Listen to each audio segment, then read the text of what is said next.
In this 59th video of FreeCAD series, we are going to look at one of most important tools in part design, the hole tool. Even though this tool is critical and I would say one of the most commonly used tool, we intensely spend time building the fundamental first, be it sketching, pad, faces, and basic solid. Now that those basics are in place, this is the right moment for us to introduce hole tool. And if you want to know where this tool exists, so here you can see the hole tool exists here. And another reason why we are covering hole tool now, because we were moving from right to left. Alright, so let's see how we can utilize hole tool.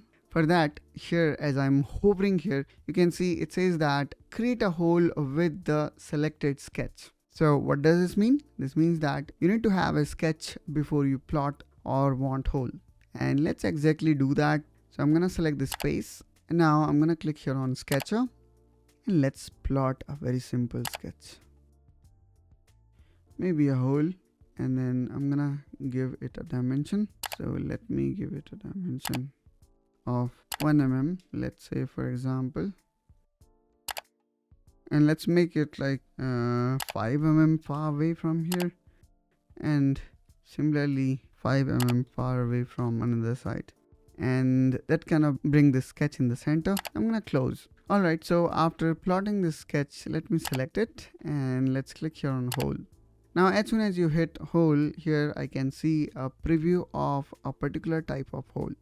So let's start with very basic type of hole first, where you need to select this as none, and then from here you can simply change the dia.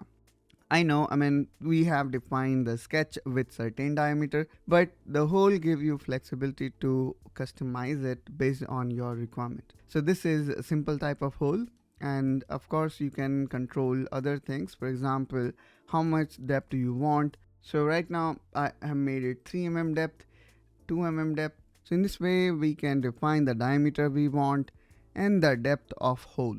You can also customize it by providing draft angle if needed. Now let's talk about other variant. For that, let's click here on profile. You're gonna see all these different type of hole.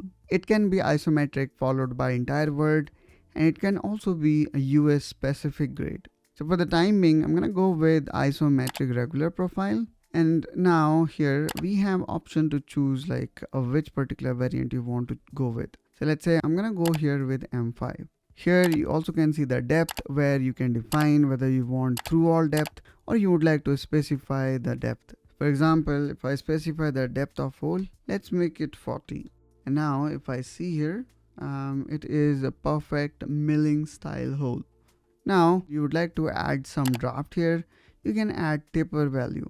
So here as you can see, as I am changing the value of it, it is showing like how the profile is getting affected. Now the second subsection here is about the threading. Let's say I do not want to make it tapered. Let's add thread here, and instead of actually going M5 and then this clearance fit, here I can define so many other quantity, for example classes. And then here also you can select the hole depth. So based on your requirement, you can select the hole depth. You can also define the direction of thread as well.